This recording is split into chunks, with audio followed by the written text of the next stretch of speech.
Well, 49ers win over the Giants. I'm sorry, Wize. Who am I kidding? No, I'm not. I'm going to celebrate, but I'm going to have some fun in the process. It's Friday. Let's go!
On your mark, get set.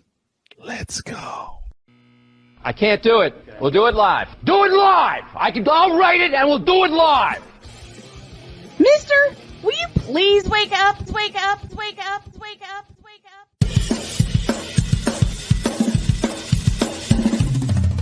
Good morning. Kevin Durant, you should have left California. This Brownsexual upset me in having to bring this teenage idiot from Wisconsin into a sports conversation.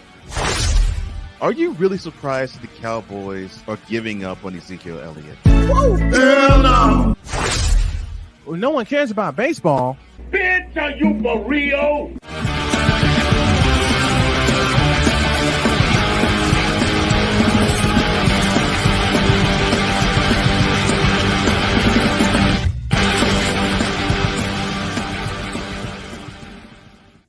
Oh, yeah!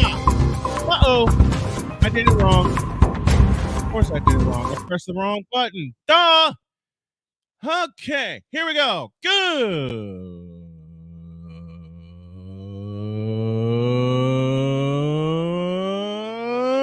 morning. Welcome to the fabulous, fantastic football Friday edition of Snowman in the Morning. Glad to have y'all with us. We are presented by BetUS.com as well as Invader Coffee. And now, ladies and gentlemen, the one, the only Cole Johnson. Good morning, sir. How are you? Good. How are you doing? Victory Friday in this household, Jack. So you are definitely happy. I had fun calling that game last night. Mm-hmm. I had fun doing that game and calling that game. And I even teased that Jody would make an appearance. I mean, she did it behind the scenes, but people picked up when she spoke. But yeah, she was teasing me throughout the game last night. I would give a stat and you'll just hear her behind me go, nuh-uh, and I'll just start laughing. This is how crazy it got. It got so comfortable. Even Binks made an appearance. One of my kittens, because we hadn't seen him in a couple of days. Opened the door to let Lucy out, and Binks goes, "Okay, I'm home," and just jumps right back in the house. So I took a break and brought Binks to Jody. She got excited because, like I said, we hadn't seen him and we thought something bad had happened to him. But Binks is home. He's out roaming around the farm right now. And let me stop talking. We got to get to business because there's a tropical storm. There's a Bears GM that is talking a lot of bull crap. Minka says he's not a dirty player. Over the top flopping. And of course, the Trayvon Diggs news. Let's go. Here's the whip around. It's presented by Fanatics.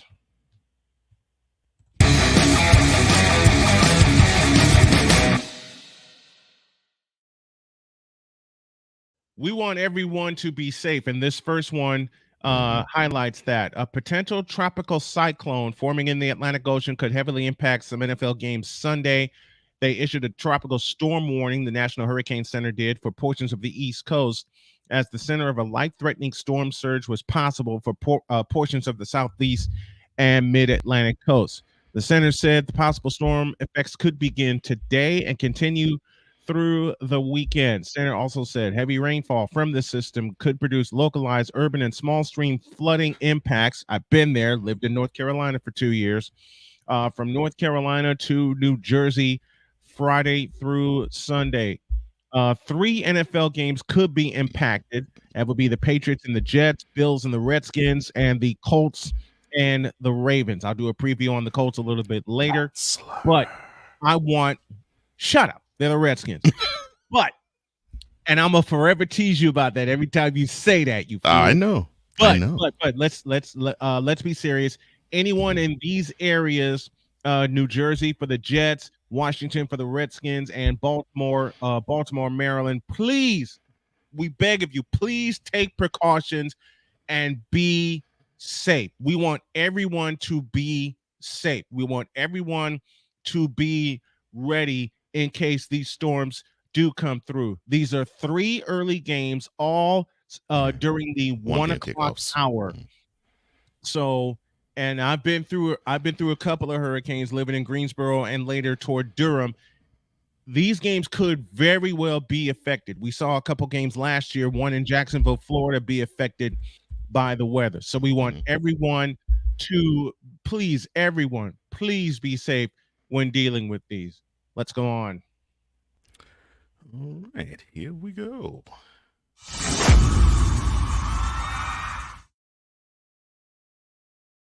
Chicago Bears general manager Ryan Poles on Thursday attempted to diffuse any lingering concerns stemming from quarterback Justin Fields' offhand comments about and a turbulent 24-hour inside the team's locker room. That's a whole Snowman's take for next week. Go on. The NBA to crack down on over-the-top move. Lincoln Fitzpatrick opens up about the Nick Chubb hit, saying, I'm not a... Turn the page. Cocaine's a hell of a drug. Turn the page. Moan him!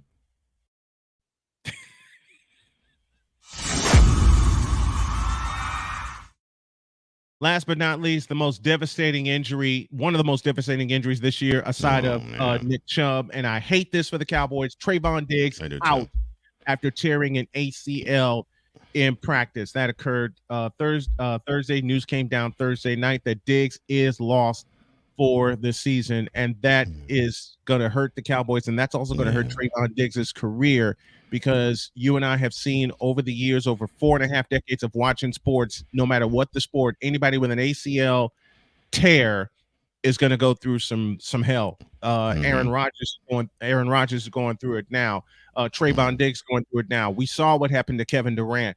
They can come back, but they're not going to be the same. But I got nothing but prayers and nothing but love for Trayvon Diggs, and I know the Cowboys are going to miss him.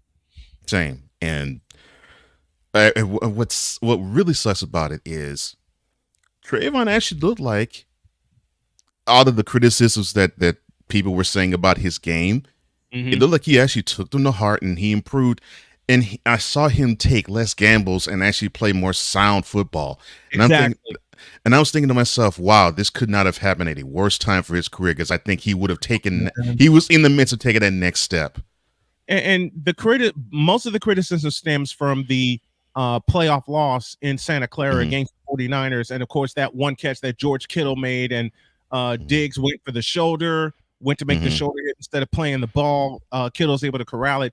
And you said it best, partner. He took it to heart and said, you know what? I'm going to improve. I'm going to get more fundamentally sound. And he was. Then this happens. I absolutely hate this for him. I hate it. I do too. And and now the Cowboys defense, they can say next man up. They can say everything is all great and gravy, but anybody who's ever been on a football team, you prepare with the 10 other soldiers that's with you. Yeah. And you feel as though you are a family when that unit, offense feels this way, defense feels this way. You feel like a family when you take the field together, and when one of your brothers goes down, the other 10 feel it. And one of the first examples I can say where I felt that was 1990 with the New York Giants. Phil Simms went down. Giants were cruising along at 10 and 2, I think. 10-1. They played the 49ers. That was a slobber knocker, 7-3. And then 2 weeks later, Simms goes down. Jeff Hostetler steps in and takes him all the way to Tampa and wins the Super Bowl. I got nothing but love and respect for the New York Football Giants from the days of the Big Tuna himself, Bill Parcells. And old school coaches like that, Bill Parcells, George Seifert, Bill Walsh, Sam Weiss, Tom Landry, Jimmy Johnson, when they install that next man up mentality, and it permeates all throughout the team and the organization. When you feel an injury like this, the loss of Trayvon Diggs, it's huge. It's absolutely huge. And I'm not saying the Cowboys won't recover, but they're going to feel his absence. Oh, they'll recover, but yeah, to say, well, they'll just bounce, they'll just simply go on as business as usual. No, that will not happen. That will not happen. Oh, that certainly will not happen. That's the whip around. It's presented by Fanatics.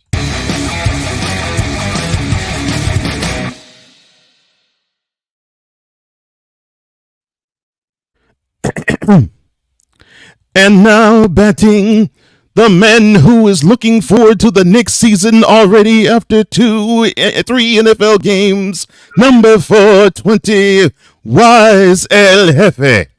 Number 420. I told you it was after one NFL game. After that first ass whipping, He said that. Season. That's cool. Cool. Am I lying? Yeah. No, you did say that. You did say that. Man, hey, Wize, I get it. Lean year for the Giants. Oh my god. But I had to change it up because I mean you all did have a miraculous comeback in the desert 5 days ago. Okay, that's the Cardinals though. Like we should have been in that predicament in the first place. Oh, see, we should have not been in that predicament in the first place. This is why I love Wize and folks like him that come on this show and speak the truth. Yeah. Objective. As he takes a sip of his coffee. I don't let my fandom interfere with the way I think normally and like okay, they suck. I'm not like I'm realist. My Yankees suck. The Giants suck. Hopefully the Knicks and the Rangers can have me happy for most of the year. Let's hope so. Speaking of the Giants next year. Yeah. But I got bigger wins, so I don't care. Like I'm winning, so hey, we all are. Of course you are, bro. And as I posted, Wize, there's a question you pose every day in Real Wize Productions. What is your daily win? For me, it's me realizing virtually I'm a member of 49ers media and Colts media. And all three of us are parts of NFL media because we provide our own coverage. So those are 3 big wins right there. Plus BS3 TV and CSTV are two television networks housing this show. So there's a few victories right there. Let's take a break. When we come back, Giants and 49ers played last night. How did that go? Who did you pick? We'll break it all down when we get back on Snowman in the Morning. Back in a flash. Oh boy. Join Ryan McCarthy. I became a Jets fan because Kurt the Frog was my favorite Muppet because he was green, and the Jets wore green. That's how I became a Jets fan. And Dustin Henry. ESPN is cashing all in on let's pay a few personalities and we'll just kind of fill in the gaps. As they walk you through all of the world of sports from their perspective. The Albany Empire, it's a literal circus. No credentials required. Where, Ryan, say the tag. Where you don't need a press pass to talk sports. Every Monday at 8 p.m. Eastern, 7 p.m. Central. On YouTube and where you can find all podcasts. Hey, Eagles fan.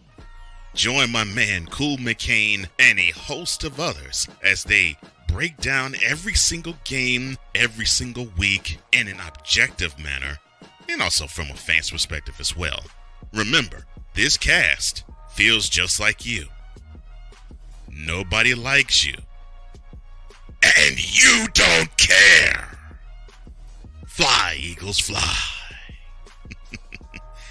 Eagles Elite Podcast. Every Wednesday at 8:30 p.m. Eastern on YouTube and other podcast outlets.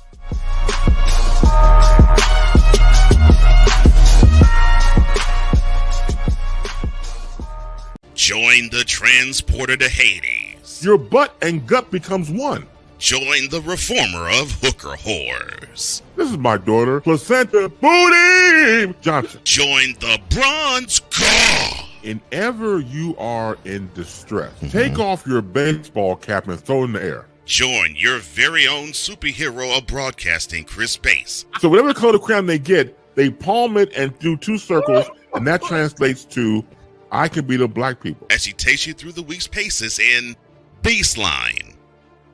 Live every Saturday at 8 a.m. Eastern, 7 a.m. Central, Pacific Time Zone people, just stay asleep when this is on live and just catch the recording. Oh, I'm sorry. Exclusively on the Chris Bass YouTube channel.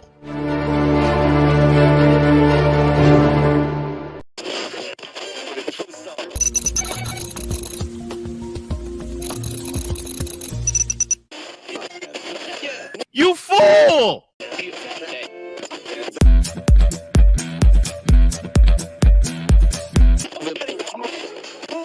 Give me this, give me this, give me this, give me this, give me this camera. Yes, LeBron, it is you. It's always been you. It always will be you. Forever and ever. Amen.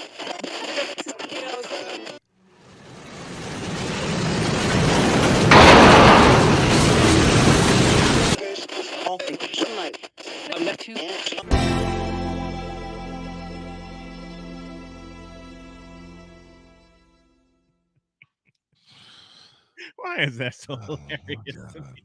Welcome back to Snowman in the Morning with Cole Johnson. We are joined by our brother Wize El Jefe, and of course, what you just saw was now the official new intro to Snowman.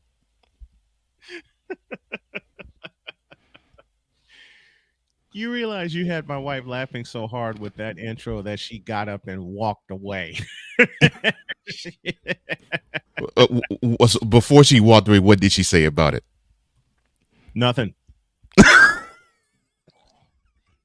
Later on, she just came up to me and said, "Pure perfection because it's you," and I was cracking up, and then walked away. And I said, "Honey, I did not put that together." She says, "Oh, I know. The evil genius put it together." But still, she says, and I quote, "Still, he's a fool for doing that, but it's perfect." So you are appreciated in this household, sir. Good. Thank you. Thank you. All right. Speaking of appreciative, the Niners are 3-0. Giants dropped to 1-2 after a 30-12. I may as well call it the way I saw it. Shellacking of the Giants last night in Santa Clara. Let's go to some highlights. These are courtesy of KNBR, the flagship station for the 49ers, and WFAN. When do you ever show highlights of games? Can I ask you something? I got a question. When do you ever show highlights of games during the show? Like now, first quarter. Yeah. I just want to know. This question. It's just Wise. I say this playfully. Shut up and take your medicine like a man. For those who are unaware, Wize is a Giants fan. Hardcore. He bleeds big blue. Listen. I will say this forever. As much as I tease Wize, I have so much respect for Big Blue and the New York Giants throughout their history. You know, Bill Parcells made me a fan forever. You know, and I will always love the New York Giants. Besides, y'all got 2 on us in Candlestick Park in the NFC Championship game. Damn it, That's past. Will you just shut up and take that? No, okay. Let me get it. Okay, let's get to our highlights presented by BetUS.com. I'm going to do more of these on. Start doing next week. I better see the next. I got to see the next Thursday night game highlights on here next week. and they'll have my call with it. Depending on my schedule, goodness. it'll have my call with it. First quarter tied at 3. Nick Bosa does this. Snap, play fake, gonna get sacked back at the goal line. Is it a safety? No.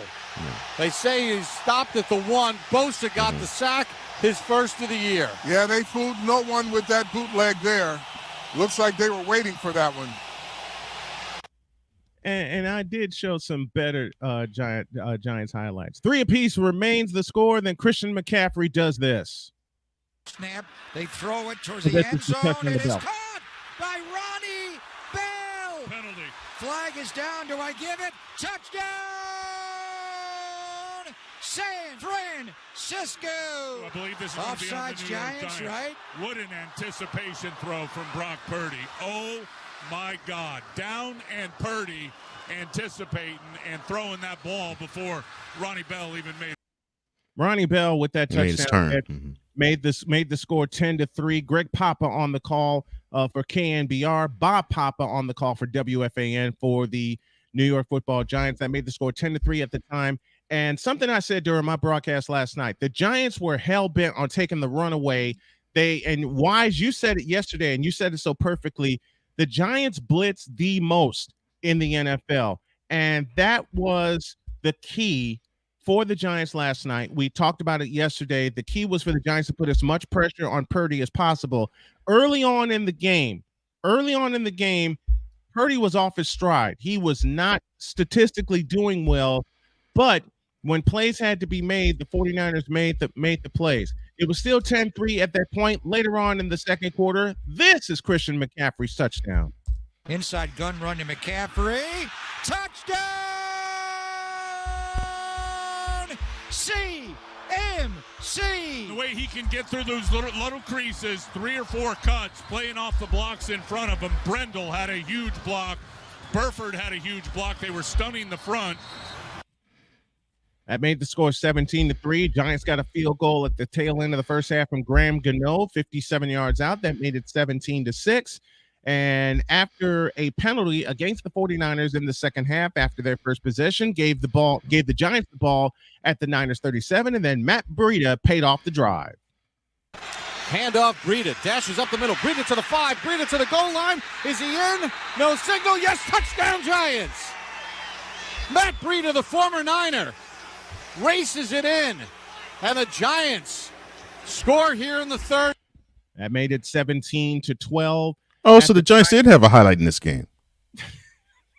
Now remember, That's about it. And then a bunch of pass interference calls. Yeah, I heard the game was littered with a whole lot of pass interference calls. Both of them, there was one illegal contact and one defensive holding call that came on the drive that actually wound up producing produced a field goal, made it 20-12, and then made it 23-12 a little bit later, and then this happened. They're going to throw, and here's Purdy going to throw one deep, wide for Deebo. Made the catch on the back shoulder. Touchdown! San Francisco! And a back shoulder banger for Deebo Samuel. Beautiful throw from Brock Purdy to hit Deebo that was a nice Samuel. throw. That made it 30-12. Then Talanoa Hufanga sealed the game. They're going to throw. And here's Purdy. I didn't know that. 30-12 was the final. Niners are 3-0 on the year. Giants dropped to 1-2. Brock Purdy, 25 of 37, 310 yards, plus those 2 touchdowns. One to Ronnie Bell, one to Deebo Samuel. Christian McCaffrey, 15 carries, 85 yards on the night. As a team, the 49ers, 401 total yards. Giants, 159. And Cole's trying to think of something. I thought coming into the season, the 49ers offense was supposed to suck. No, I thought that too. I thought the 49ers made a mistake in starting Brock Purdy at quarterback. I thought they were going to take a step back because of that. But because of what? Purdy? Yeah, because of Purdy and sort of, his injury stuff and the fact that more than likely they would have to either start Trey Lance or, of course, he's now a Cowboy, or Sam Darnold. And I thought that you know, too. yeah. I heard, But I heard every bit of that noise. Let me give you the stat of the day presented by BetUS.com. The 49ers converted 6 of their first 8 third downs that they faced and finished, I said 9 for 13 last night. That was a mistake. 9 for 16 on third downs. They outscored the Giants 441 to 150. And here is the point that Cole made yesterday and earlier in the week as we previewed this game. 39 minutes and 10 seconds time of possession for San Francisco. 39 minutes. That does my heart good when a team knows that the value is holding on to the football and saving your defense. When a team does that, that makes my heart happy. I love hearing that. Let me correct the stat. 18 carries, 85 yards for Christian McCaffrey. He also tied a team record as he has a touchdown. He scored a touchdown in his 12th straight game, tying the record set by Hall of Famer Jerry Rice in 1987. Of course, Rice finished with 22 touchdowns that year. 30 to 12 was the final. Niners now get 10 days off before we have to face the Arizona Cardinals. The Giants get 10 days off before their next opponent. And Wize, I know you gave a simple recap, but I want you to help me break down this game. Where do you think the game was lost for the Giants last night? Oh Lord, it's too long. Okay, first of all, we discussed this at the beginning. O-line. Oh, this is the issue the whole entire year. The O-line. You expect Daniel Jones to perform miracles when he doesn't have a chance to throw the ball to do anything. Right. So I said it was going to start on the offensive line and defensive line. We had to stop the run, which we couldn't do. Right. We couldn't protect our quarterback. It's you win the game in the trenches. And you couldn't get after the quarterback last night too. So yeah. Huh? Yeah. And you couldn't effectively get after the quarterback last night too. Yeah. So you go into a game where you're getting dominated on both sides of the line. How do you expect to win that way? You don't win that way. That's where the game is won, in the trenches. If those linemen don't produce, it's a wrap. Yeah. And if you don't put pressure and you can't protect your quarterback, those are two key elements of the game. If you lose those, it's a wrap. It's over for you. And Wize, you spoke about it, and you said it so eloquently yesterday, and you said it again this morning. The Giants had to put pressure on Brock Purdy. When they got that first sack and threw the 49ers off schedule, you would have thought at the time it was tied at 3, and this is the Niners' second drive of the game where they had to punt the football. They threw the 49ers off schedule and threw them off schedule several times during that game. But when the Niners got back on schedule, you saw the touchdown to Ronnie Bell. You saw the touchdown pass to Deebo Samuel. McCaffrey runs it in. Once the Niners, got resituated and going, and quite honestly, even though they led 17-6 at the half, the Niners offense really didn't get going until they held the Giants off of a 2-point conversion. And then they were able to take the next 2 drives and turn them into points. They turned them into 6 points, making the score 23-12. And then that beautiful dime to Deebo Samuel to essentially put the game out of reach. My question to you, Wize, is this. So I agree with you. Games are won in the trenches. No question about that. And yeah, offensive line really wasn't up to par in terms of running the ball. And even though they could have protected Daniel Jones better, allowing 2 sacks is not a bad showing by the offensive line, but it's not a great showing by him. My question to you, sir, is why did the Giants not actively pursue a wide receiver, either in the draft or in free agency leading up to this year? Right. Because I don't get why you would think that Daniel Jones would only need Saquon out the backfield and Darren Waller.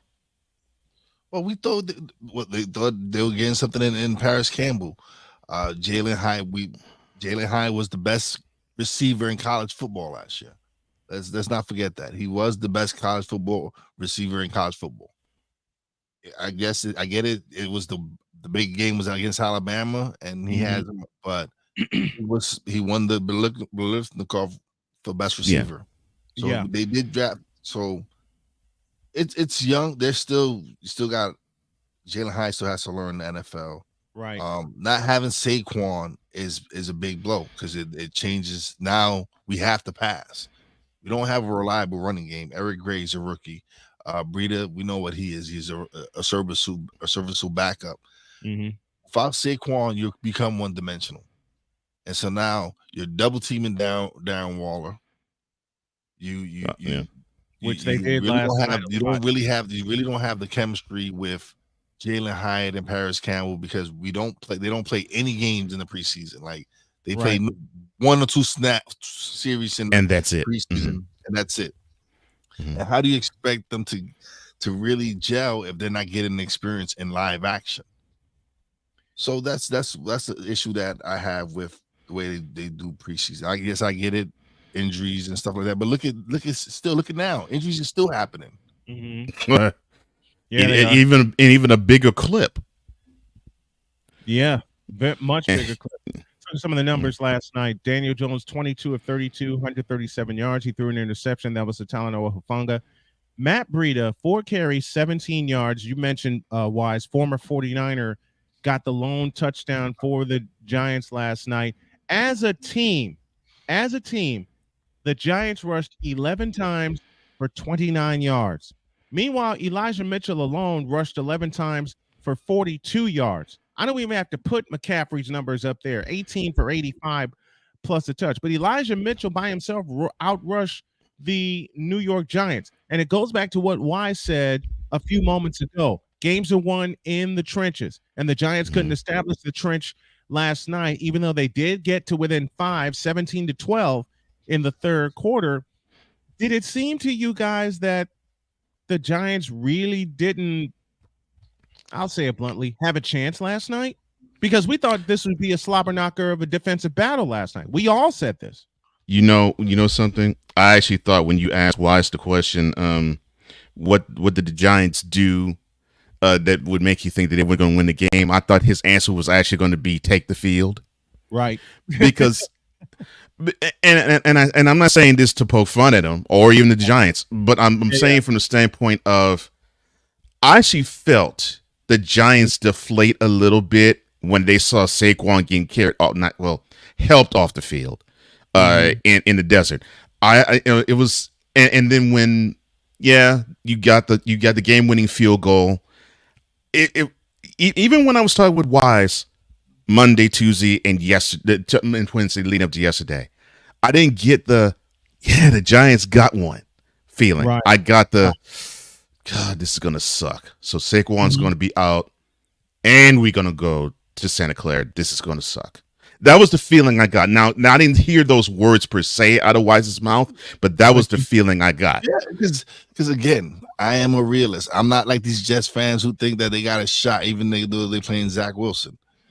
It's I'm a realist. Without Saquon, we suck. He is the offense. He is what opens up the offense. If not, you get the key. You get the key. You get to put as many cornerbacks out there. It seems like there's 20 of them out there. But it's crazy. So, but then you have an O-line that doesn't give him. First of all, he's rushing passes because he doesn't have time to throw. So when you add all that up, like where your offensive line is not protecting your quarterback, where he has to rush throws or he's getting sacked, almost a safety early in the game. Almost. It wasn't for the fact came this close. At the 1 yard line.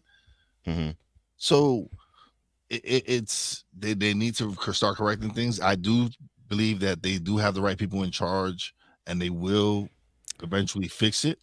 Yeah, I think they're good there. Yeah, it's just a process. It's a process. It is. If they continue to play like this, D. Willie's prediction is going to come through. I don't want to admit it. I don't want to admit it, Mr. Disrespectful. But anyway, besides that, it's sad. It's sad. It's a sad day to be a Giants fan. But hey, you know what? Like I said, I'm ready for NBA. What's the countdown? We got like a month or so. 4 weeks away. It's about a little less than a month from opening tip off for regular season. I think I could hang up. I could hang around for a month. I think I'll be all right.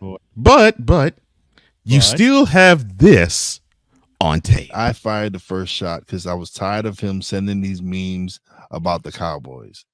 So I fired the first few shots. Mm-hmm. And I need to be able to win this weekend to fire some more shots. And yeah. I am petty. I am upset. We are 0-10 the last 10 games. Something has to change. Something has to change. So, Giants, please listen to me. I'm begging you. Win. I need to end this. I need to be able to respond to Cowboy fans and not with my head bowed down. So, let's go, Giants. I'm starting a new thing. Dallas. Oh, Lord. Let's take a break. Sam and Ben, when you all get back. This is Snowman in the morning, back in a flash. I said it. Yes. Yes. But you just say you're starting a new thing. Oh, my gosh. Yeah, man. I'm starting a new thing. Gotta love it. Gotta love it. Back in the deuce. Yes. I know this is going to come back to haunt me. But I take Carson Wentz over Zach Wilson. Oh, no. And Dante walks off. What in the all types of blue hell? Yes. It's Snowman in the morning with Cole Johnson. We were right along on this Friday edition of Snowman in the morning. Glad to have y'all with us. Let's see. Wrapped up the 49ers. Did something with the Colts. Did some other things. Oh, yeah. The Eagles are playing the Buccaneers on a doubleheader edition of Monday Night Football. And since it involves the Eagles, it involves this man.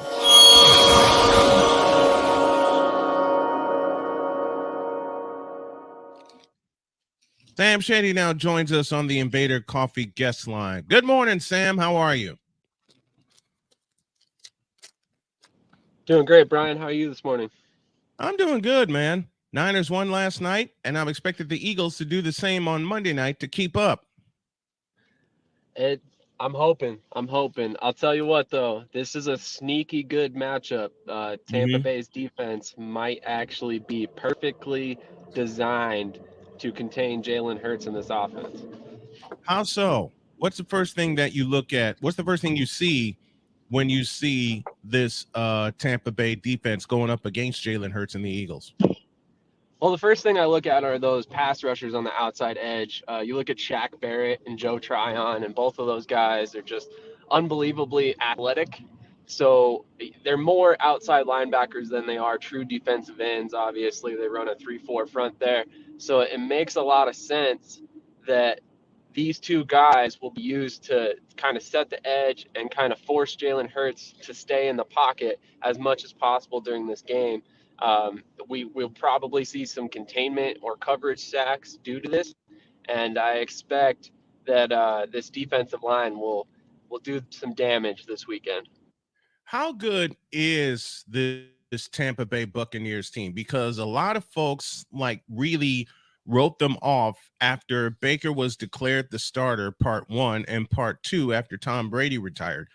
But them being off to a 2-0 start, how good is this Buccaneer team? Well, I'm actually of the thinking that they're sneaky good. They're one of the teams that I believe could be a dark horse candidate for a playoff run.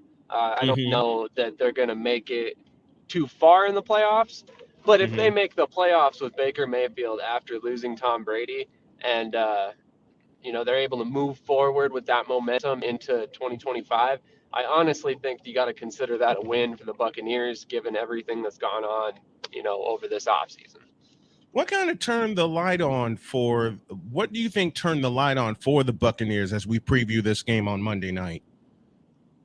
Well, honestly, I think it was the Tom Brady retirement. I mean, you look at that and you no longer have a Hall of Fame quarterback leading the way. But at the same time, he's taught you the methods to be successful. He's taught you a championship manner or mindset. So you have that culture there. You just needed it to be continued by the veteran leaders on the team. And it seems like, from the outside looking in, they've done a very good job of kind of keeping that culture, keeping that mentality, even though, again, they don't have Tom Brady, one of the greatest, if not the greatest quarterback ever to play the game at that position anymore. Sam Shady joining us here, previewing Monday Night Football between the Philadelphia Eagles and the Tampa Bay Buccaneers. Eagles are 2-0 coming into this matchup, but I used a word earlier this week that describes them, and that word is vulnerable. How vulnerable is this Philadelphia Eagle club right now? Well, to be completely honest, as an Eagles fan, I think they're more vulnerable than I expected them to be early in the season, especially after last weekend. We had some key injuries that could come back to bite us in the long run. We're now possibly going to be missing Avonte Maddox for a long period of time. He's a really good nickel cornerback. I know a lot of people kind of undersell that nickel cornerback position, but in modern offenses, they're using 3 and 4 wide receivers more than they are lining up in an 11 personnel. So, I mean, if that's the case, you really, really need a solid nickelback. And with Maddox hurt, I don't know that we necessarily have that. We've got a bunch of young guys. We've got some guys at safety who might, kick down and play some snaps there as well. So it's going to be very interesting to see how that all works out injury-wise. But that's actually my large concern going into this Tampa Bay game. You lose Avonte Maddox. Yes, we still have Bradbury. Yes, we still have Slay. But Tampa Bay has a lot of depth at that wide receiver position, and they can do a lot of damage if you allow them to. And that's my big concern heading into this game with Reed Blankenship and Avonte Maddox both hurt. Let's go to the Eagles offense. And one thing that they did against Minnesota last Thursday night, they ran the football to the tune of over 200 yards, and DeAndre Swift finally got some touches, finally got used as the bell cow running back that he was built to be. DeAndre Swift, of course, in his 8th year out of Georgia. How big is it for the Eagles to rely, and I mean really, really rely on DeAndre Swift? Well, I think that's where our offense should start, is DeAndre Swift, and then everything should come after him. And I know that's weird to say when you have, guys like A.J. Brown, Devontae Smith, Dallas Goedert, all this talent that we have at wide receiver and Jalen Hurts at quarterback. But the run game should be there to set up the pass, not vice versa. Right. We've always been a run-first team. When we made the Super Bowl in 2017 and won it, we had guys like LeGarrette Blount, Jay Ajayi, big backs. And I know Swift isn't necessarily that back, but in my mind, he's the perfect back for our offense because his value in the passing game, and on top of what he's able to do as a bell cow runner. So I personally think you give that guy 15 to 20 touches a game until he starts to wear down late in the season. And maybe that's when we start to see Rashad Penny take, more like 10 to 15 touches a game rather than the 5 to 10 we've seen so far. I do expect the Eagles to get Penny more involved, hopefully earlier on in games, to keep Swift fresh longer this season. But that's definitely something to watch, because if we keep having this seesaw action with his touches, I think we're going to see a seesaw action with the success of our offense, because with him in there, we're much more dynamic than we are with Boston Scott or Rashad Penny or Kenneth Gainwell, even, who's a great receiver. It's just Swift has that elite ability to be a great runner and a great receiver, which is hard to find. It is very hard to find. And of course, with backs like that can catch out of the backfield, one of the first names that comes to mind for me, not only as a 49er fan, but as a football historian, is Roger Craig. 100%. One of the best to ever do that role. And you see another guy in San Francisco right now, Christian McCaffrey. He is unbelievable. One of the best that has ever played already, in my opinion, just given what he's able to do in both phases of the game. And I think Swift has that same talent level. He's just never quite put it together due in large part to injuries. He cannot stay healthy to save his life. So that's my big concern. But we're going to have to find a way to give him the load, but at the same time, manage it to a certain extent so you keep healthy throughout the year, because we definitely need Swift to be available for the playoff run, even if it means shutting him down for the last 2 weeks of the season or 3 weeks of the season, depending on when we clinch playoffs. Before we go to our review of last night's game, let's give you the line provided by BetUS.com. Eagles are favored by 5. They're laying 5 points on the road in Tampa. The over-under is 46. We'll talk about this in our group picks as well. But let me get Sam's pick on this one. -5 for the Eagles, over-under 46. What say you? Man, 46 is the over-under. I think I'm going to go under on that. I would be betting the under, and I'm obviously picking the Eagles, but I expect it to be a fairly close game. I really like that defense and what they should be able to do against the Eagles. So I think we're going to see a game like maybe like a 24-18 or something like that. Right. That's kind of what I expect too. What I expect also. Got to make a correction. 7:15 is the kickoff time. They will start the doubleheader. Rams and Bengals will start at 8:15. Let's go to Levi Stadium last night. 49ers moved to 3-0 on the year. They beat the Giants 30-12. Even though the Giants A, tied this game at 3, and B, they got to within 17-12 in the third quarter after having a very short field. This game was never ever in doubt, given the 49ers marching right down the field. Yeah, they only got 3 instead of 7, but 2 stats I want to look at. They were a whiz on third downs, 9 for 13, part 1. And part 2, they imposed their will in the running game. And it's not just it wasn't just McCaffrey, it was Elijah Mitchell, it was Deebo Samuel. They imposed their will in the running game. 100%. I expected this to be a victory for the 49ers, but I think this game was a little bit more convincing than I really expected. And man, that defense, their ability to shut down everything the Giants tried to do was impressive. I mean, for them to only allow 12 points maybe looks like a little bit worse than it really should, quite honestly, because that game, like you said, was never in question. Giants could not move the ball. Typically when they did, they were kicking field goals and they just weren't closing the gap score-wise. And ultimately, I mean, just to throw this out there, I mean, I think the team as a whole for the Giants didn't even combine for 40 rushing yards.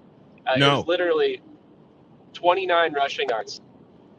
That's scary. I mean, you're putting the onus on Daniel Jones and expecting him to win games, and that's never going to work. He's not that quarterback, despite the contract you handed him. No, he's never been that guy. Now, I watched Daniel Jones at Duke, and I thought he had a chance to be, but be that as it may, and I hate saying this, the wrong team selected him. Yeah. I mean, he could definitely have gone a couple different places that would have been a better fit for him. And I think, to be fair, had he been with Brian Dable from day one, I think his career completely looks different. We've seen a large step from him last season, and again, he doesn't really look like he's made a whole lot of progress over last season. But had he been with him from rookie season up till now, and this is his 4th and 5th year in the offense, it would be a different story. He's had to change schemes several times throughout his career, which hasn't helped him. And again, he was never really a guy that I looked at and saw as a potential elite franchise quarterback. He's got all the tools. There's just something missing there, unfortunately. Yeah, there is something missing. Let's look at the numbers from last night. Giants had 150 total yards. They turned the ball over once on that interception and only 10 first downs, and they held the ball for 20 minutes and 50 seconds. Meanwhile, for San Francisco, 26 first downs. They didn't turn the ball over for a second straight game. 39 minutes, 10 seconds possession time, and 441 yards of offense. What the Giants tried to do was force Brock Purdy to beat him through the air. And he beat him through the air to the tune of 310 yards. 100%. And it seems like these teams are not understanding that Brock Purdy is literally taking the steps from being a game manager that he was last season into a guy who can take over a game in the passing department. I mean, with the kind of weapons that San Francisco has catching passes, you can't count out their passing game. I don't care if it's their fourth string quarterback throwing the ball, to be quite honest. Because if you look at it, I mean, George Kittle, one of the best tight ends in the world, let alone the league. Same thing with Deebo Samuel, one of the most electric wide receivers / running backs you've ever seen play the game. I mean, you can't count out this offense, and you certainly can't count against the passing offense, especially if you're not going to shut down the run game. Exactly. If you're not selling out to stop the run and stopping the run and making them one-dimensional, you literally will not beat the 49ers. And I mean that wholeheartedly all season long. It doesn't matter who they're playing. That includes my Eagles. You have to try and make them one-dimensional. If you allow their offense to be balanced, you're done. You have no chance. 141 yards on the ground, 18 carries, 85 yards for Christian McCaffrey plus a touchdown. Elijah Mitchell had 11 carries for 42 yards. Deebo Samuel, the star of the game, six receptions, 129 yards plus a touch. But look how George Kittle got involved. 7 catches for 90 yards. Christian McCaffrey, 5 for 34. Jawan Jennings with 2 catches. Ronnie Bell with 2 catches, including a touchdown. You would think the 49ers would be suffering, not having Brandon Ayuk with a shoulder injury. Now they get this easy win. They get 10 days off before they have to face the Arizona Cardinals, which is the Dallas Cowboys opponent. And I got Ben Sutter coming at the top of the hour to talk about that game, this one, and quite a few others. This 49er team, 3-0, going into what could be termed a bye because they have 10 days off. And then they get Arizona and then Dallas after that. And they're both at home. This team could be absolutely hellacious coming into week 5. Yes, it could. And it will be. I mean, there's no way around it. Like I said, this team is stacked talent-wise, top to bottom. I've heard a lot of talk, a lot of chatter about John Lynch as a GM. Man, I know everybody's entitled to their opinion, but if you're questioning the job he's done in San Francisco, you're not looking at the bigger picture, because they have been perennially good since he stepped in the door and since Kyle Shanahan got there. This is the blueprint for success for any team. And I'm not saying there's a John Lynch and a Kyle Shanahan waiting in the wings everywhere, and you can just find them on a yearly basis. That's not what I'm saying. What I mean is John Lynch and Kyle Shanahan came together and they had a plan from day one. They knew what they wanted in every single position group, and they went out and got it. And that's the thing that you really need to do. It needs to be a harmonious relationship between your GM, the guy who's going out and getting you all the players, and the coach. And it needs to be married to that scheme. And this is one of the best marriages I've seen from scheme and player personnel in a long time. And that is why the 49ers will be successful for a long time, because quite honestly, it doesn't matter who they plug into each position group, because every player on that roster was specifically picked for their fit in the scheme, and they will be successful in the role they were picked for or signed for. And we've seen it time and again, especially in the run game for them. Like you said, guys like Elijah Mitchell, Christian McCaffrey, I'm blanking a couple other names that got carries last season when McCaffrey was hurt. Jordan Mason got a couple of carries. Of course, they used Deebo Samuel out of the backfield, and we'll hit this before we go to break.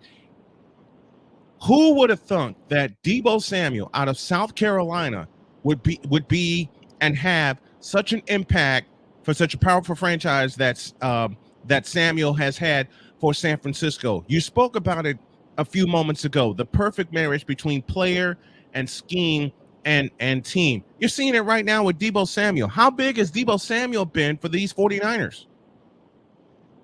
He's been everything.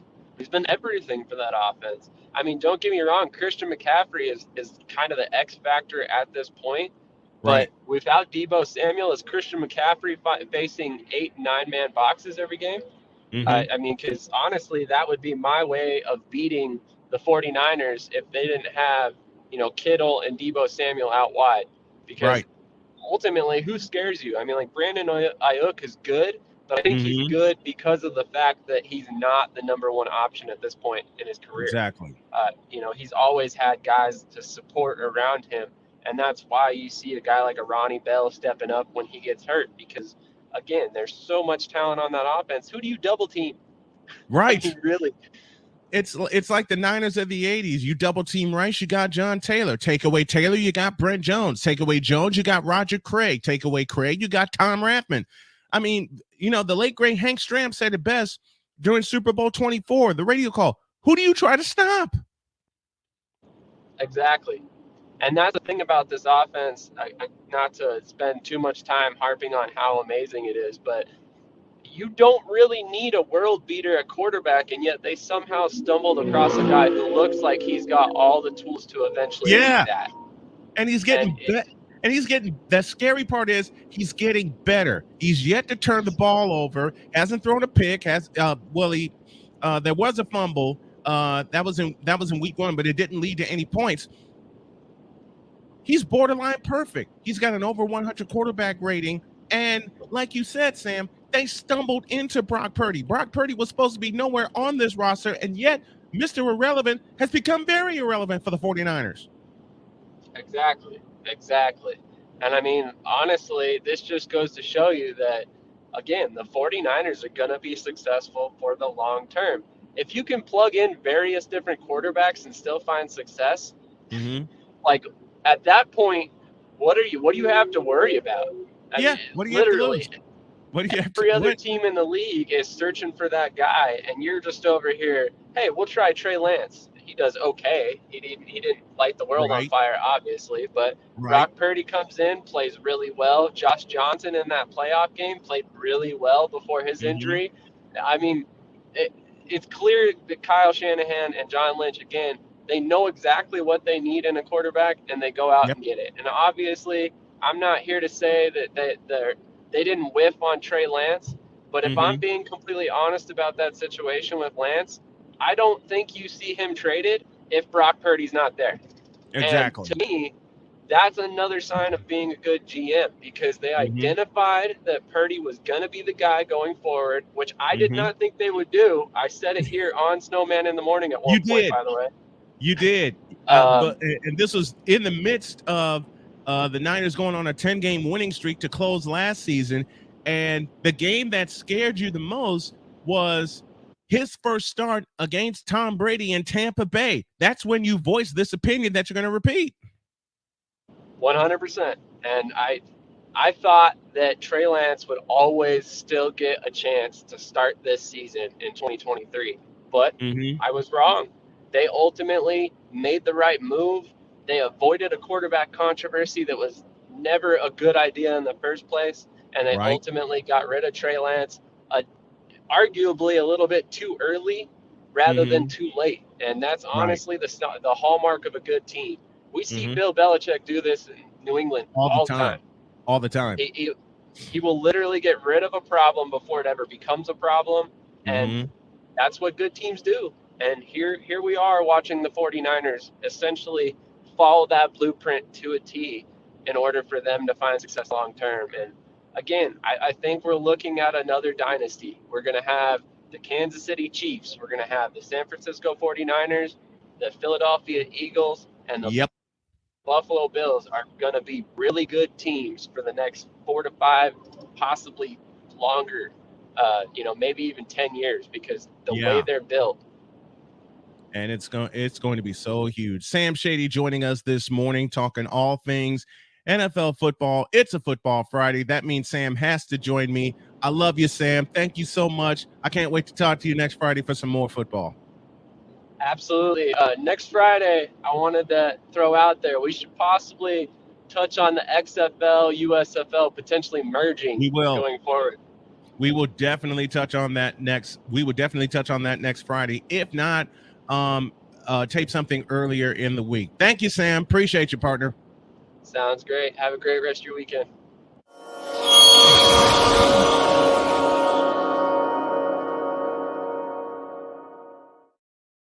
XFL and USFL merging. Boy, this is going to be very, very interesting.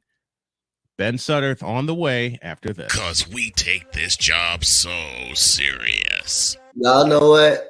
Hey, cool. You know how much I hate this out with a passion. What in the all types of blue hell? Yes, it's Snowman in the Morning with Cole Johnson.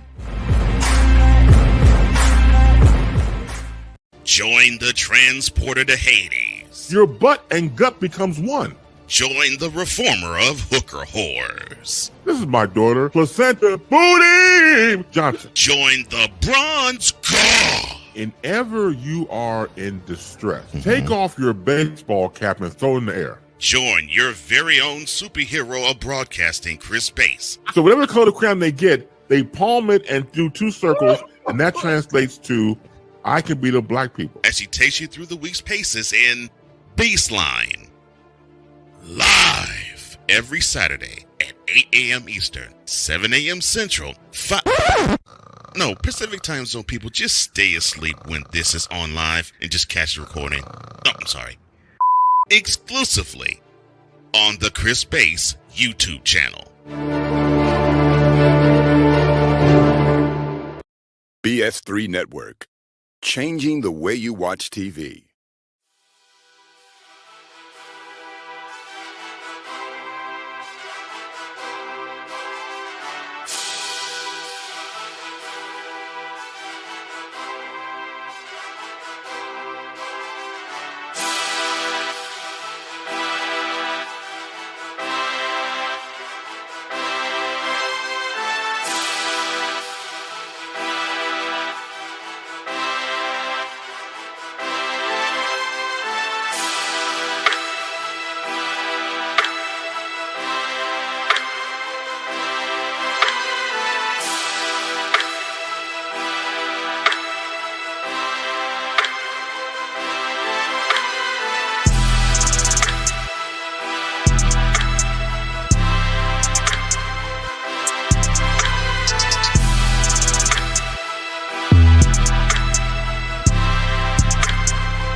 Join Ryan McCarthy. I became a Jets fan because Kurt the Frog was my favorite Muppet because he was green, and the Jets wore green. That's how I became a Jets fan.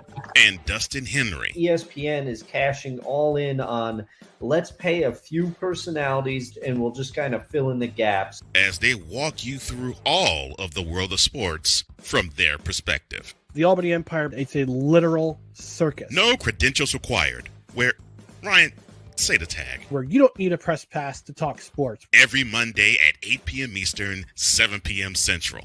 On YouTube and where you can find all podcasts.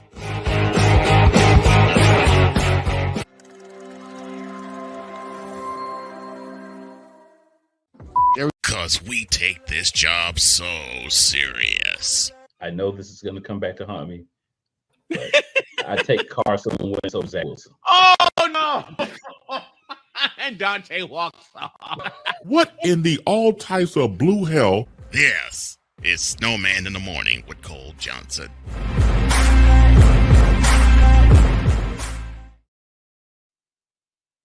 Keep forgetting to push the button. Man, oh man. Flying right along here on this Football Friday edition of Snowman in the Morning, brought to you by BetUS.com. The picks will come after this man.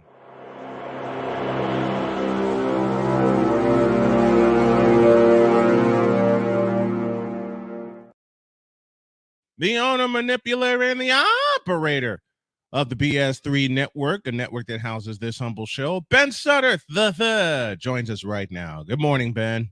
Good morning. Good morning. How's it going? Happy Friday. Happy Friday to you. Let's dive right in. The Cowboys suffered a huge loss when they lost Trayvon Diggs for the remainder of the season. How big is that loss going to be for the Cowboys? I think it's definitely going to be big. Trayvon Diggs, one of the top corners in the league. I think he was going to have a even bigger of a season. And so, yeah, it's going to be a loss. But I do think Dan Quinn is one of those defensive coordinators that gets players that fits his scheme. So I think they'll be fine. Deron Bland is probably going to move into that spot. Jordan Lewis will be in the slot, and then we'll see who that fourth corner is going to be. So it'll be interesting. But I think they got a good test this week to kind of give them an opportunity to kind of fill some things out. Yeah, they get that opportunity, and we'll go right into our betus.com preview. Cowboys in Arizona, 4:25 is the kickoff time from State Farm Stadium in Glendale. Let's look from the Cardinals side first. You had a 21-point lead against the New York Giants, and you let it slip away. Now you get one of the best teams coming into your house on Sunday, and it's a feature game. What do you think the attitude of the Arizona Cardinals is right now? I mean, I think they wanna win. I don't think they have any high hopes on this season. Obviously, they don't have Kyler Murray. They have a backup. They have a new coach. So this is kind of a playing with house money, if you will, playing with not a lot of expectation. So they're going to definitely want to rattle us, and I think they're looking to at least make some noise. Obviously, I don't think they're going to get the win, but I do think they want to shake some things up and probably try some things out as they're going along through this season. So what do the Cardinals do, to try to bounce back and get game ready for the Cowboys, a playoff team the last 3 years, I beg your pardon. And what do they do? I mean, after they had the rug pulled out from under them against the Giants. Yeah, I think number one, I think they got to lean on the run. I do like their running back, James Conner. He's one of those bruiser type backs. So I think you've got to get to your running game. And Joshua Dobbs, who's been a pretty much career backup, I think he just can't make mistakes. I mean, if you try to pitch a perfect game, don't make mistakes, run the ball well. They don't have Budda Baker, obviously, so that's going to be a loss on their defense. But yeah, I think you gotta work what works best for you, and that's probably going to be running game and kind of short intermediate passes. Yeah, they have to shorten the game. They have to use James Conner, the way that a team that loves running the ball would use their feature back. Ben Sutter the third joining us here as he does every Friday. Not only do the Cardinals have to contend with the Cowboys, but the week after that, they have to contend with possibly the best team in the NFC. And of course, I'm speaking on the 49ers. Grade their performance last night against the Giants. Yeah, I mean, the 49ers are a team that, they just take care of business. I mean, they're a fundamentally sound team. I know that's kind of like a cliche comment, but they do exactly what they need to do to win. And they dominated. The Giants are just flat out not a good team. Well, we can stop, trying to prop them up. Sorry, Wize, but they're just not a good team. I don't think Daniel Jones is it. I think he shows flashes of top tier QB, but I don't think he consistently does it. Obviously, not having Saquon, that is going to hurt you a million times. And the 49ers just they exploit those weaknesses. And as long as they have a healthy McCaffrey, this team's going to win a lot of games. A healthy McCaffrey, a healthy Deebo, and a healthy Kittle, they're going to win a ton of games. 85 yards for McCaffrey last night on 15 carries. He didn't get 100, but 5 yards, over 6 yards a carry, or close to 6 yards a carry against a team that kind of limited him, but the Giants didn't limit this 49er offense. I mean, 400 yards last night. 400. And 300 of those came off the arm of Brock Purdy. And you and I talked about this before. The scheme of the Giants last night was to take Purdy away. They didn't do a good job of it, did they? No, they didn't. They didn't do a good job at all. They had 1 sack. Thibodeau had a sack. They had 0 interceptions. So, I mean, you have to, it's easier said than done, but you're going to have to call some turnovers. Yeah. If you, especially where the Giants are right now, you're going to have to call some turnovers, and they just weren't able to do that. No, they weren't. 30-12, the final last night. Let's go back to Dallas and Arizona, our BetUS.com preview. As mentioned, it's a feature game, 425 on Fox. This should be a walk in the park for the Cowboys, but I said it last night during my broadcast. As the Giants are the team that give me the shakes, the Cardinals are a team that can give the Cowboys the shakes. Yeah, I mean, this is one of those quote-unquote trap games where you go into it thinking that obviously we have the better team on paper. There should be no issue. We don't need to worry about anything. Right. And you just can't do that in the NFL. Time and time again, we see teams that don't look like they have a chance at all, and they end up giving you a run and actually end up winning the game. And this has happened to the Cowboys numerous times. So we cannot go into this game thinking, oh, it's Joshua Dobbs. Oh, they don't have Buda Baker. Oh, it's a new coach, and we can just come in here without a solid game plan. And I think they've hopefully matured in their approach. But yeah, I think you have to game plan this just like you did the past 2 weeks, just like you're going to do with the 49ers coming up too. Let's take a look at said game plan, and I'll allow you to fill in this sentence, to complete this sentence. The first thing the Cowboys need to do against Arizona is run the ball. That is number 1. Number 2, don't make any mistakes. Don't give them an opportunity to get back in the game, which they've done well at. I'm going to give them props on that. Yep. Number 3, you got to stop that run. I mean, James Conner is a big back. He did it in Pittsburgh. He's a great goal line running back. Anybody that's ever used him in fantasy, if he's on the goal line, he's going to get in the end zone. So that I think that's going to be their biggest test, is stopping the run. Yeah. And Connor is ready to run. It's just going to be up to the Cardinal staff to realize who they have and to fully turn them loose. Yeah. No, I agree. I mean, you have a good running back that for years now has been showing that he has the ability. I think injuries obviously has been an issue for him. He had 23 carries, 106 yards.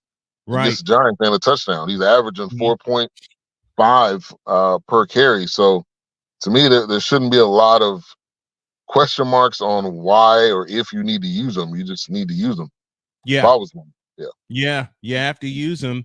And going back to last night, you have to use Connor the same way the 49ers use Christian McCaffrey. Right. True. I mean, you got to take advantage of what you have. And don't be shy. I mean, this is this age of the NFL. You're running back. You only got them for a certain amount of time, so But I'll pose a question that Cole has posed before, and you've been on this program when he has posed said question. Why are teams so allergic to running the football? Yeah, I don't know. That is the $1 million question. And the second question, part of that is they abandon the run so quickly. Yes. Just because you get down touchdown or even 2, you still have to gum with a game plan, or else the defense is going to know they're going to be pass happy. All we need to do is kind of sit back and you know and cover their wide receivers, and we're not going to worry about the run at all. You become one dimensional. So I don't know why this has happened. I think maybe it's because they just don't value the running back, which to me doesn't make any sense. You're going to need some type of running game, and you're going to need some type of guy like McCaffrey, like Pollard, like these backs that can catch out of the backfield and make plays. So it's not completely voided. You still need the guy. But I think too, the owners, to me, they try to make a point. They try to make a point, and they probably meet all together with these running backs, the one in the contracts, and we'll just decide we're not going to use them as much. I think there could be some collusion there because they don't want to pay that position because it's not going to last. The running backs aren't going to last 10 years. Which brings me back to San Francisco, and Sam mentioned it. Sam Shady mentioned it last segment, and I want to get your thoughts on this. Having the borderline perfect back for the perfect system and the perfect scheme. The Niners have had it for years. Ricky Waters, Roger Craig, and now Christian McCaffrey. It just seems like the 49ers are one of those teams. And remember, the godfather of the West Coast offense is Bill Walsh, the late, great Bill Walsh. And it's predicated on running the football. So you have teams like the Niners that are not afraid to run the football, that are not afraid to use a bell cow running back. The Eagles are rounding into that shape with their acquisition of DeAndre Swift. But, staying in San Francisco, look at how historic the 49ers have been in running the football in this West Coast offense. And now you add a dynamic back in Christian McCaffrey, which they did at the trade deadline last year, that can give you the same situation that they had with a Roger Craig in the 80s and a Ricky Waters in the 90s. Yeah, and the 49ers have, decades have been great at that. And most of the backs, besides Roger Craig, and we can go through, Gore, most of them weren't great. They just, like you said, they fit into a system that worked. And McCaffrey is, I would say, better than a lot of those average backs. But you gotta get a running back that fits in your system. And I think that's one thing that their coach does a great job at is finding players that fit. And that's the difference between teams that win and don't, I think, is you don't find the players that fit the system, not just getting players just because they're talented, but can they fit exactly what you do? 49ers have years and years done great at that. I'll give you two names in 49ers running back lore that you wouldn't think would fit their system, but did perfectly, and they each played 3 years there. Garrison Hurst, Charlie Garner. Yep, I was going to mention Garrison Hurst, and Charlie Garner, and those two. Garrison Hurst specifically was really one of those that I remember that was just able to do what was needed to get the yardage, and he was perfect fit. Man, and I'll talk about more of the history of 49ers running backs, next Wednesday on that 49ers show. Let's take a look at the line presented by BetUS.com. Dallas laying 13 in Phoenix, Arizona against the Cardinals. But to echo your sentence, this is a trap game for the Cowboys. It is. And this is, I think they'll cover ultimately, but I think this is playing in Arizona. They don't have key players. This is one of those where you could get your guard down, and it's early in the season. I hope that they have matured and will not allow this to be one of those types of games. Yeah. So I am expecting them to dominate early, often, run the score up, and then in the fourth quarter, you got Cooper Rush in. That's what I'm hoping is going to happen. Yeah. Because this is the season where I think you have to show your dominance and you have to show improvement.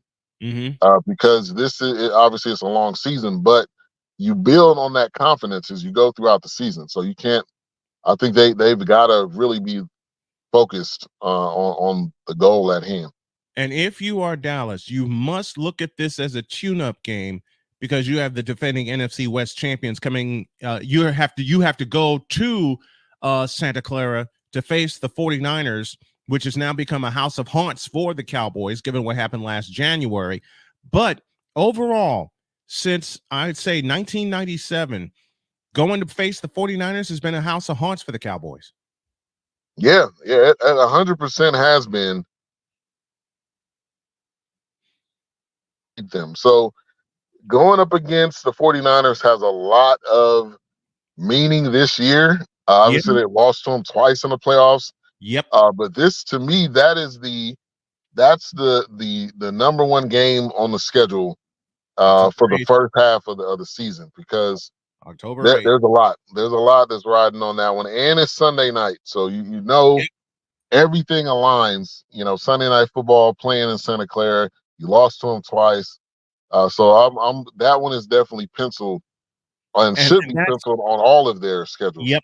And that's the last of the 3-game homestand for San Francisco. Unprecedented that they get 3 games at home. It began last night with the Giants.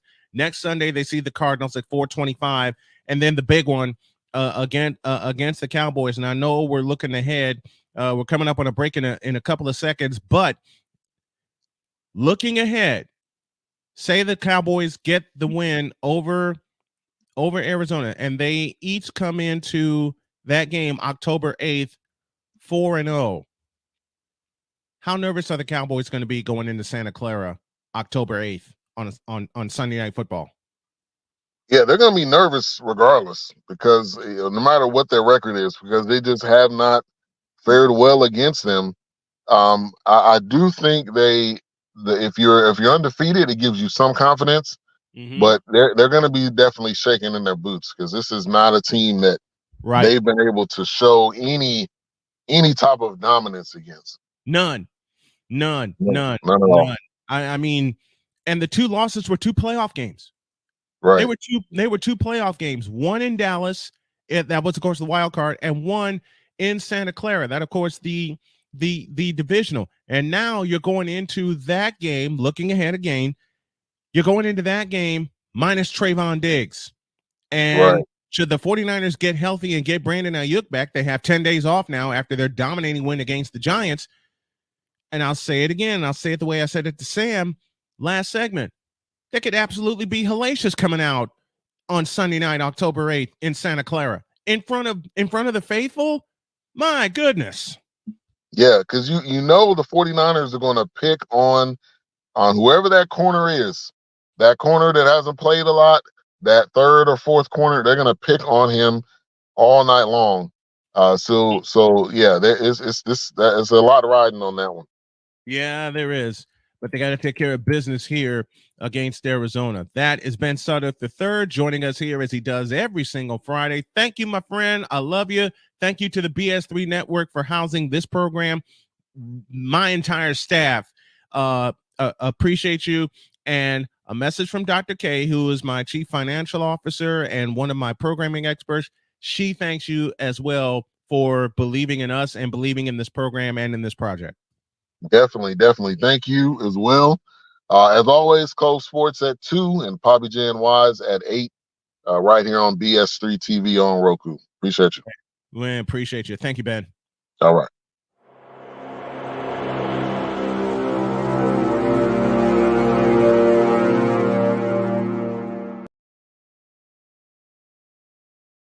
Hey, Eagles fan.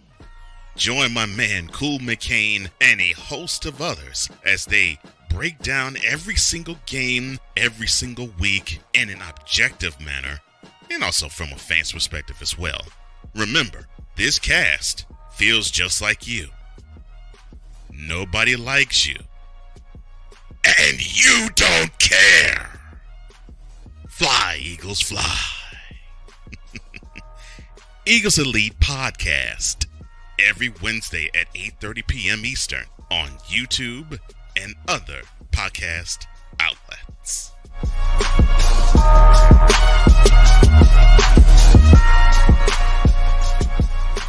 Join the transporter to Hades. Your butt and gut becomes one.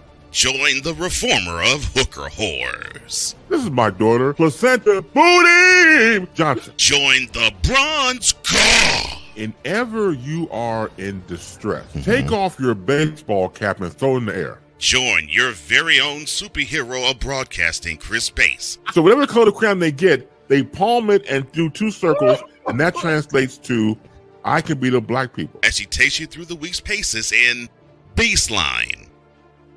Live every Saturday at 8 a.m. Eastern, 7 a.m. Central, No, Pacific time zone people, just stay asleep when this is on live and just catch the recording. Oh, I'm sorry. Exclusively on the Chris Bass YouTube channel.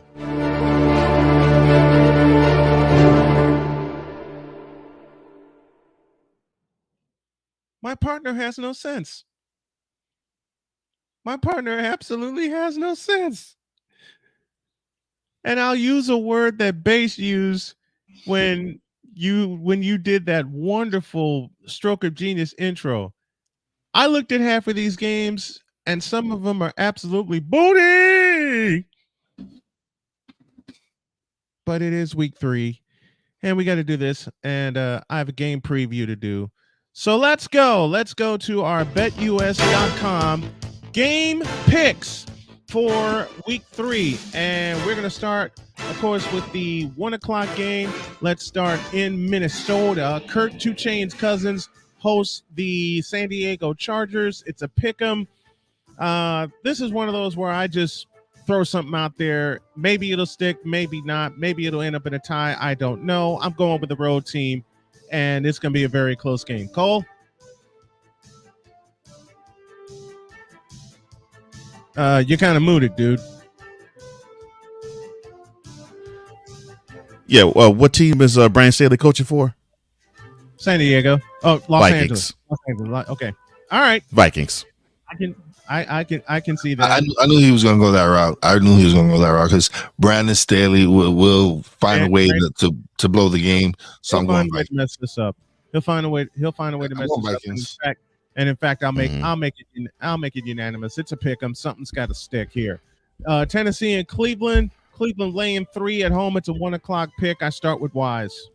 No Nick Chubb, no shot. Going with Titans. Mr. Johnson.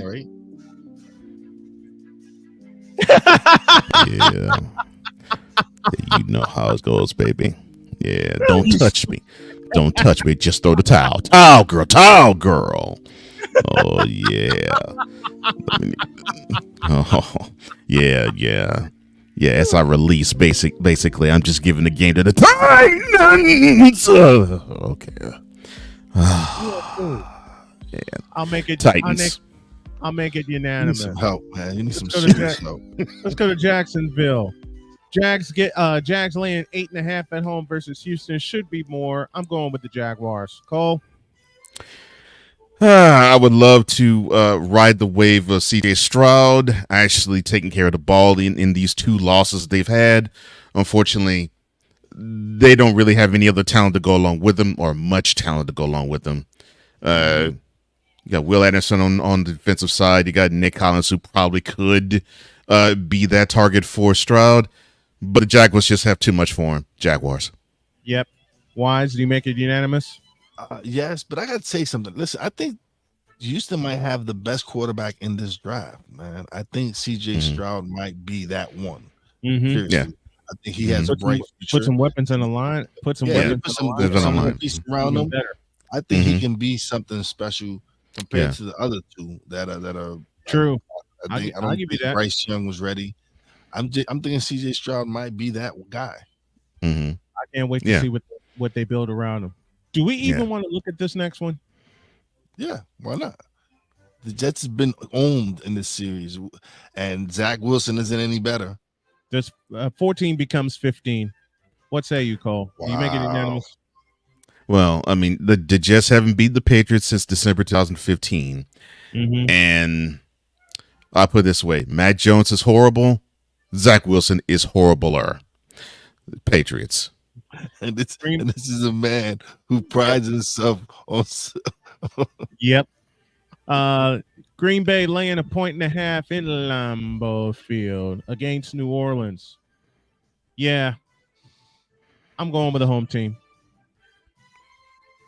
Nah, I like Derek Carr and the Saints, man. I like that offense. I think they. Mm-hmm. Green Bay hasn't really who they played the Bears and who they lose. Bears and the Falcons. Bears and Falcons. And they choked Green Bay.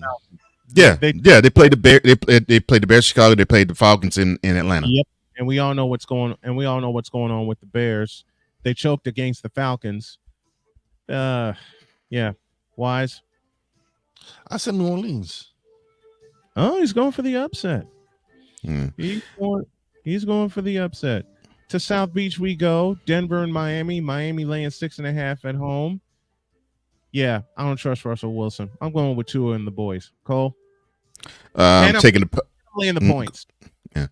I'm taking the Packers in that other game simply because it's their first game of the year in Lambeau. In this one,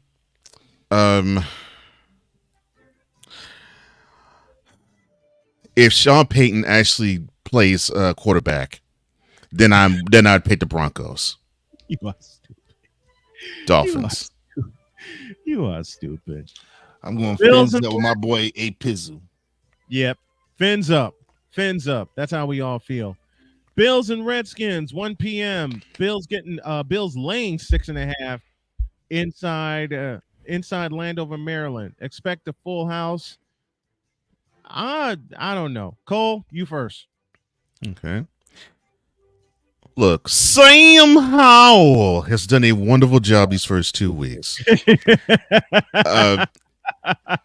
The Commanders have actually gotten some juice too from Tayshaun coming back and teaming up with Montez Sweat. So I expect them to actually put up a good fight and good outing. Unfortunately, I don't think it's enough. Bills. I'm going Buffalo in this. I know I'm an NFC beast guy, but I just feel Buffalo just has more talent on the offense. Yep. And I just feel that yeah, Josh Allen has to improve. So that's the way I'm rolling. Let's go to Ford Field. Atlanta and Detroit. Detroit laying 3 at home. It'll be a lot more. Desmond Ridder, you're going to get the test. You're going to get one of the tests of your life. I'm going with the Lions. Yeah, I think the Lions are going to be upset that they let one get away last week, and they're going to take it out on the Falcons this week. Going with the Motor City, Detroit. Yep. Rolling with the Motor City. Let's go to Baltimore. Ravens laying 8 at home against the Indianapolis Colts, whose shirt I'm wearing this morning. And I know Jody's going to yell at me for this, but she actually picked this as well. She's going with Baltimore. What say you, Cole? Well, the word that you use is laying. I think the Colts will be laying on the floor because the Ravens will overpower them. So I'll take the Ravens. That running game's going to be something else. Yeah. Even without J.K. That running game's going to be something else. Even without J.K. Dobbins. What say you, Wize? I'm going with Baltimore. Yep. Seattle rescued their game last week. They're laying 6 at home inside Lumen Field or whatever the hell that field's called. Seattle and lay the points. Yeah, it is Lumen Field now. It will always be CenturyLink. Seahawks, because Bryce Young is playing in front of 5 300-pound turnstile mannequins. The only one. We got a couple more we're going to look at before we bring on base. Wize, do you make this unanimous? Yes, Seattle. Go with the Seahawks. Poor Bryce Young. Poor Really, Josh Dallas. Dobbs in this case. Poor Josh Dobbs in this case. I'll do something I've never done with the Cowboys. I'll lay them all and I'll take the Cowboys. Cole? I'll lay them all. Well, Kyle Murray is due to come back, and I think that the Cardinals are going to be spawned, and they're going to be inspired to play. Oh, no, I'm just BSing. Cowboys. I thought so. We all go Cowboys on this one. Speaking of some booty games, this one, Patrick Mahomes is going to bring the fire, and he'll hang 50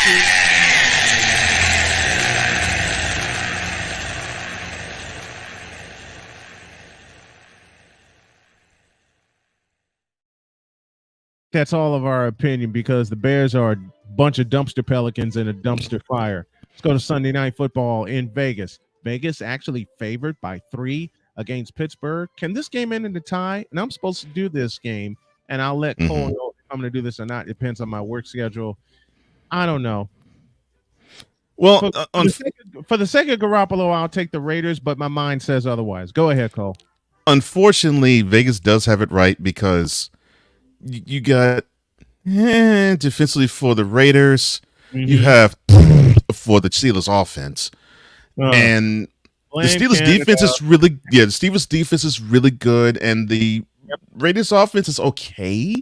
And it's at home, so slightly I favor the Raiders. Slightly. Very, very slightly. What say you, Wize? And that look, I like that. I like that Pittsburgh defense, though. I like TJ Watts, and I like that defense. If Kenny Pickett can get it together, and the offense can get it together, I'm gonna go for Pittsburgh. And I'll say this: if the Steelers could play offense for them, if the defense could play offense for them, I'd pick the Steelers. And who's the offensive coordinator for the Steelers? Mr. Canada. And he hasn't been fired yet because the Steelers don't fire coaches. I rest my case. Eagles and Buccaneers, 7-15. Eagles laying 5. I'll lay the points, but I'll do it cautiously. I'm taking the Eagles. Wise choice. I'm laying these very, very cautiously because Tampa Bay could be one of those sneaky good teams, like Sam said earlier. Wise, do you make this unanimous? Yes, I'm going with the Eagles. I just feel they have much more talent, but that Tampa Bay, this could be a game where you might see an upset. It could be that it has one of those feelings that this Bucks team is playing on some pride stuff. So you never know. And the Eagles offense hasn't been solid yet. So this Eagles team hasn't been solid yet. They've been very, very vulnerable. They look very, very vulnerable right now. Let's finish off the picks. Rams and Cincinnati. Cincinnati laying 3 at home against the Rams. Something's got to give. And now. Not yet, man. Yeah, that's how I feel about the game too. I'm being cautious. That's how I feel about the game too, though. I'm being cautious. I'll go with the Bengals because they're at home. But I'm going to take the points. I'm not laying the points on this one. The Rams can be sneaky good. I just think Cincinnati will have too much for them. I bet I'm praying I'm right on this one. I'm praying I'm right. Cole, finish it.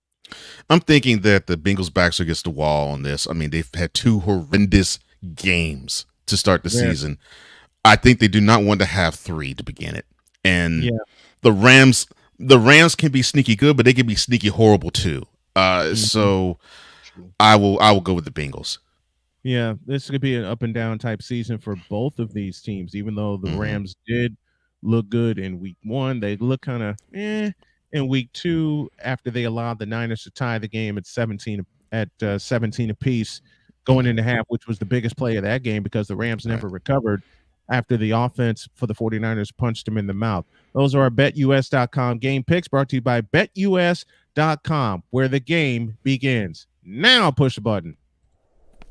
And now, the transporter to Hades, the reformer of hooker whores, and the bronze god, the one, the only, the legendary Chris Bay.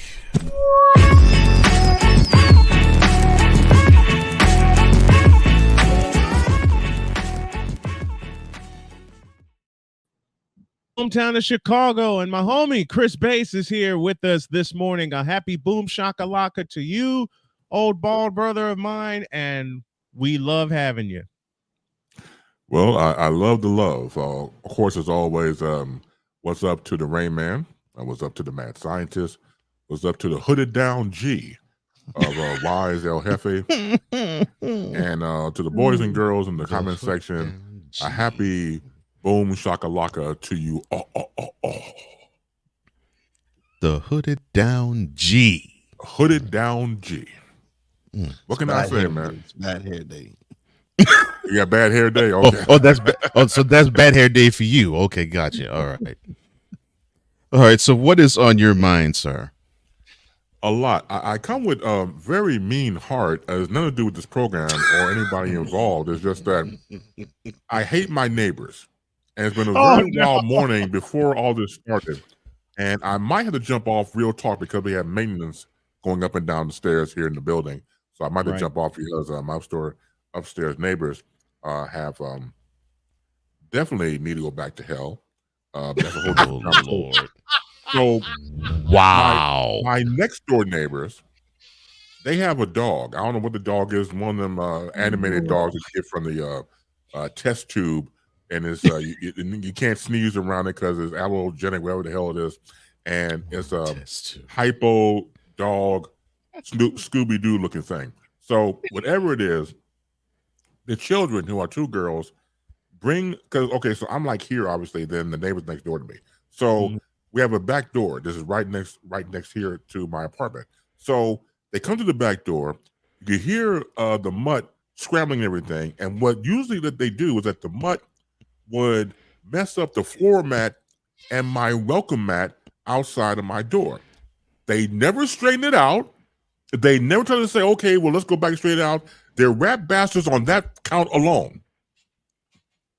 If your mutt with all four paws is coming through here like not even going north, go back and take your black ass and straighten up the mats like you're supposed to. But no, who's straightening out? Me, not you, not me. Me. I gotta straighten it out.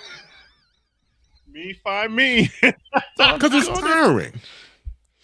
Like take you and your bonding mutt and put it in the house and then come back out and straighten the mess on the floor. I don't ask for much. I don't. That's the soundbite I wish I clipped when Bass would say me. Oh, right. Nobody. I don't ask for much. Cole, I got you. I will clip it today. Christ on the cross. I'm telling you. Oh my God. It's goddamn ridiculous. It's messed up when you have neighbors who are extremely inconsiderate, and they allow the inconsideration to go, and that is extremely disrespectful. Dude, I ain't through. I got one more of their rat bastard asses. So they, for some reason, I don't know what he's talking about behind my back or whatever it is. Whatever they say they see me, they jump. I talked about it before. They'll be on the hallway. I ain't got nothing to do with it. I'm trying to live my brown life. Oh, Lord. You know what I'm saying? I don't mess with nobody. They see me, like I got some ugly, MFer, which I am not.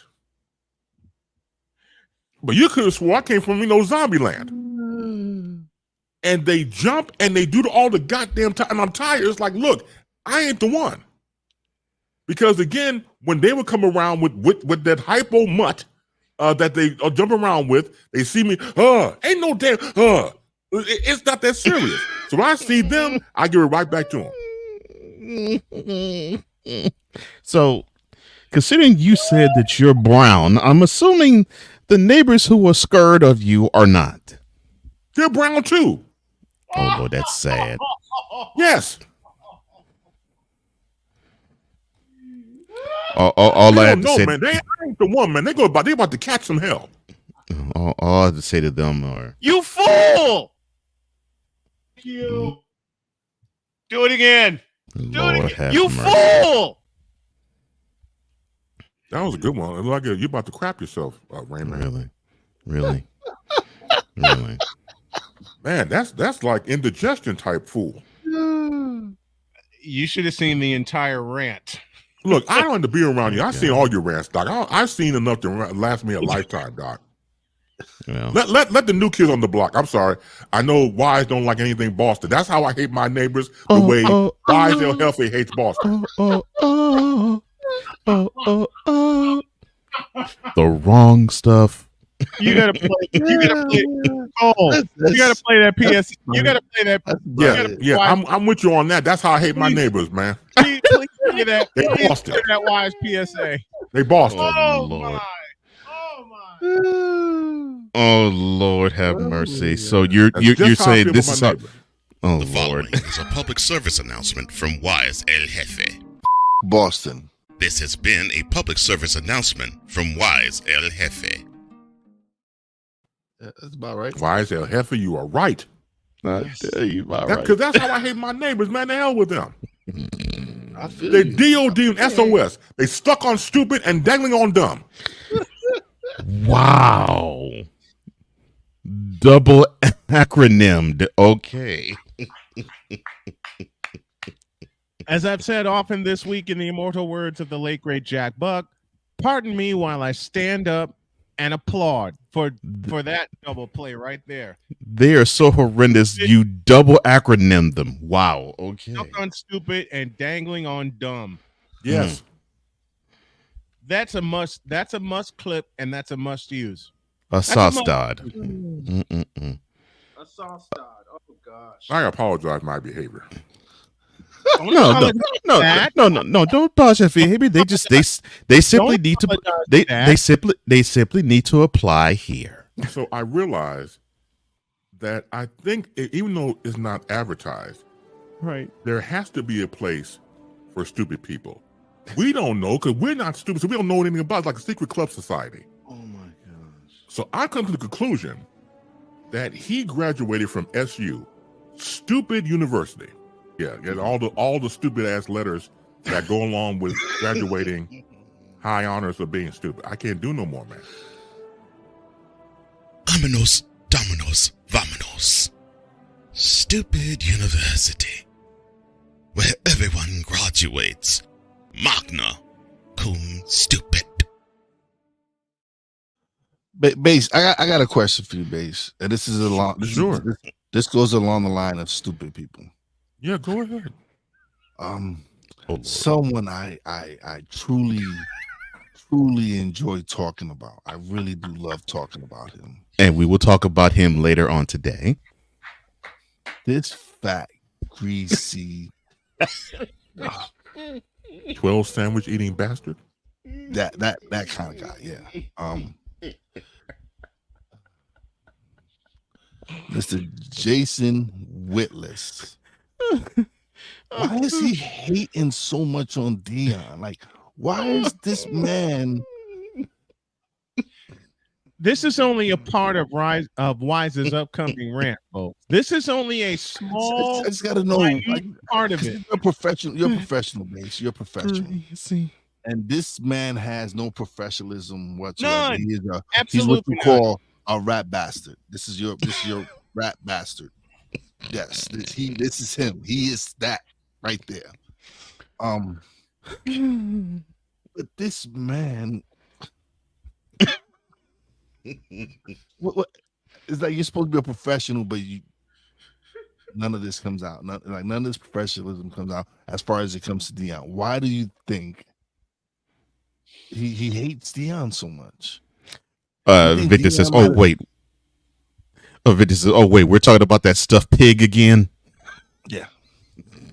I'm sorry, Wize. Go ahead. I would love Base's opinion on this because I know he's gonna shoot it straight. First of all, thank you for that. And real talk, the reason why someone like Jason Whitlock says what he said, because first and foremost, he hates himself. And I mean that from a psychological standpoint. When you look in the mirror and you can't find anything right with you, you push that on other people. And I mean this sincerely. If you can't love yourself, you can't love anybody else. You can't embrace yourself. You can't embrace anybody. I've seen it throughout working in terrestrial radio, and that would be any walk of life. But my business working in radio and personalities. First and foremost, someone like that definitely needs to have a psychiatric sit down or lay down, eat some ribs if he wants to make himself feel more comfortable during the session. He can have some tiny bite-sized morsels of rib tips if he likes, and get down while he's talking to a psychiatrist, because Lord have mercy. that type of hatred continues on throughout not only our people, anybody else's people, but when you inject that into broadcasting, he's at the right place we're supposed to be, because the blaze is also the place where Glenn Beck created. So that's Glenn Beck. That's right. The conservative talk show host. That's his deal. Yep. So he's Yep. right where he's supposed to be. So that's fine. But to answer your question thoroughly, people like him, you go past the race of just hating himself or hating his own skin tone. Yes. It's the hatred of not ever to be an athlete. It's the hatred of someone who's achieved something you would never even achieve in life. You couldn't dream about it and still not be Deion Sanders. You could dream about that and still not get to the level of him. You can sit down and have a snore, drool and everything else, and you can never.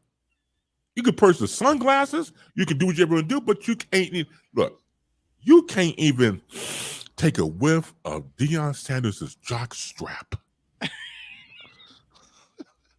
You can get on your fat knees and pray, may I smell the hem of your jockstrap. And it will never happen. Why? Because you're player hating from all different types of levels. What sucks about this is the dude actually played football. Not professionally, but he was actually an offensive lineman in college. And you would think Where? Ball State. So around your area. So you would think that this guy That explains that. Yeah, so you would think this guy would have some sort of understanding as to any athlete, especially any football player, double especially a guy who actually played the sport you did, but at a higher level and an elite level at that, that you would even come. Yes, ELITE, elite level, that you would not, you wouldn't. He hates elite. That's his problem. Because you would, because you would, to me, because I played an offensive line, but I did not play in the pros. You would think that you would have some level of respect for that at least. But this guy talks as if he doesn't. And I'm like, what is up with you? No, but then when you start attacking the you played this guy played this sport at a higher level than you, and you don't even have the guts, you don't even have the balls to actually give the respect that is due to this guy? Bro, when this dude, but then when you start attacking his character, calling him a fraud, calling him a fake Christian, what kind of Christian are you to be doing this? Like you're such an almighty Christian, but Judge, lest you not be judged. Being a Christian, proud of it, that isn't Christian behavior at all. Judge, yes, and that's what I'm saying. Judge, lest you not be judged. That's the script. Yeah. You also got to go religious route. There are such things as false prophets. 100. Exactly. Wow. Yes, sir. So yes, sir. Someone like Jason Whitlock, man, I'm telling you, he's enjoying the time from hell because obviously he escaped, and he's enjoying the ice cream and the air conditioning and everything else. That's why his ass is so fat, because he's been overindulging. So asked for this why so he can have to say that, didn't you?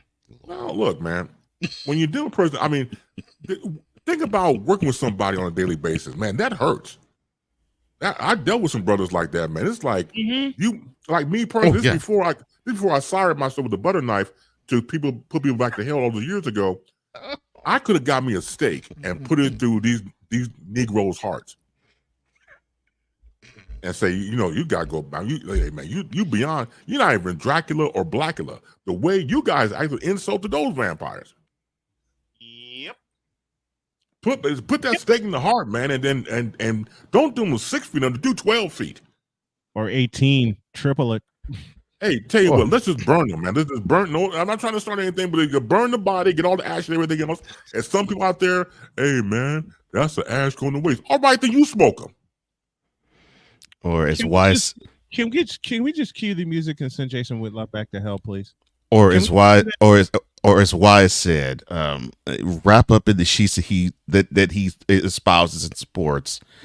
Find the nearest pool, jump in it, and drown himself. Yeah, absolutely. Yes.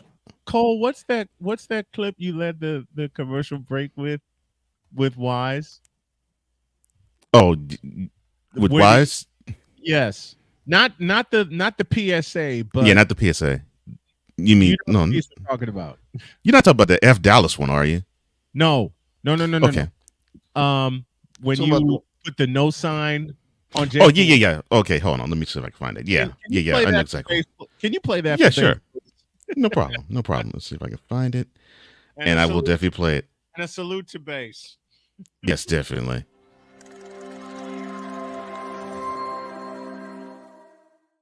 Everything Boston. I love you morons.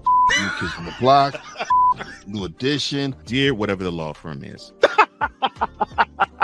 Sincerely, the U.S. Supreme Court. Ben Affleck, Matt Damon. Go yourself again, Jason Whitlock.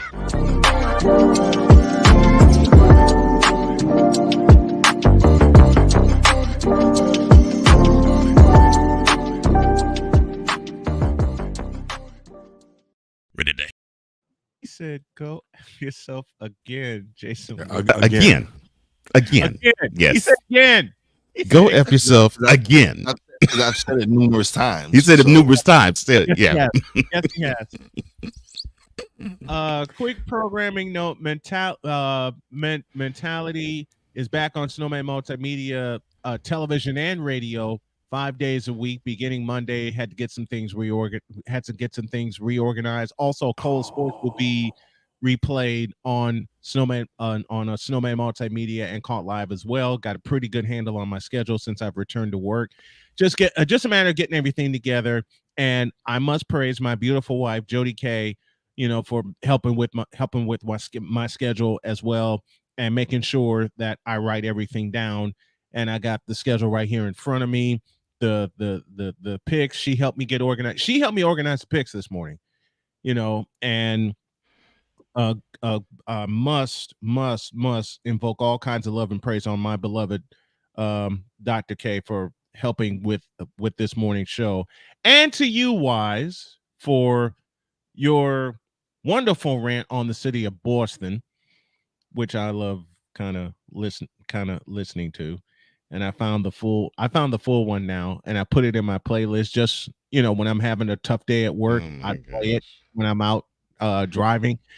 I kind of play it, especially when I do Uber Eats. I play it just so I can laugh when I go to my next delivery. The one we got one from Cole. Y'all got one from me, March 19th, which is where the "You Fool" clip came from. And earlier this week, we got one from Cole when it came to the Chicago Bears. We're going to clip them all and do a best of. We got a couple minutes left. We'll give Bass the final parting shot before we get out of here. Well, thank you for letting me be myself again. Again, I came with a ranting heart because I hate my neighbors, and they know what they can do with themselves right now. But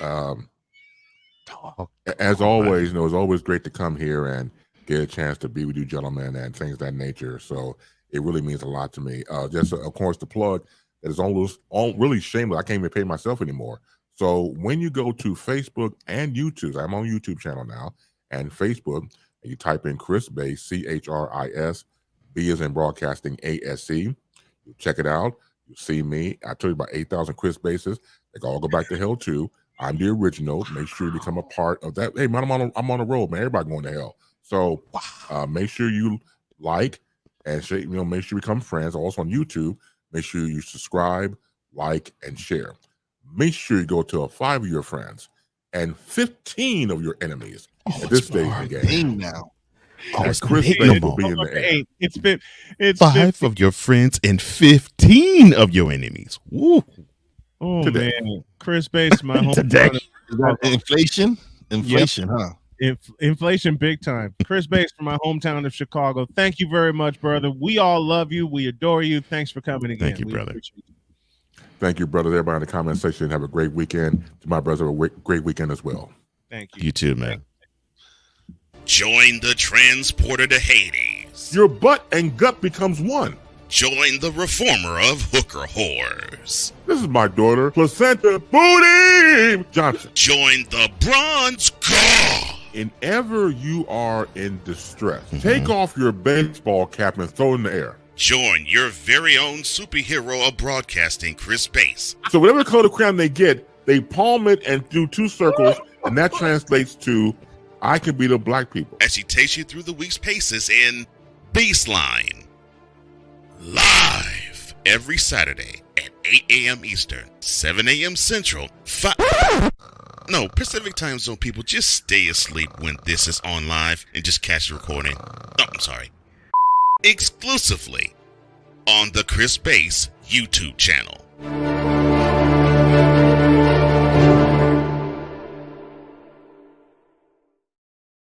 I swear my partner's an idiot. Have a great weekend. God bless. Remember to make your next move your best move. And always remember, if your dreams don't scare you, and they're simply not big enough. And I invoke the words of the late, great Nipsey Russell. Put a thing off till tomorrow and you live your life in vain. Do it today. And if you like it, tomorrow you can do it again. So long, everybody. See ya.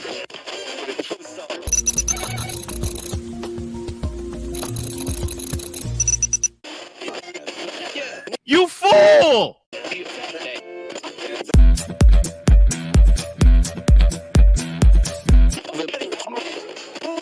Give me this, give me this, give me this, give me this, give me this camera. Yes, LeBron, it is you. It's always been you. It always will be you.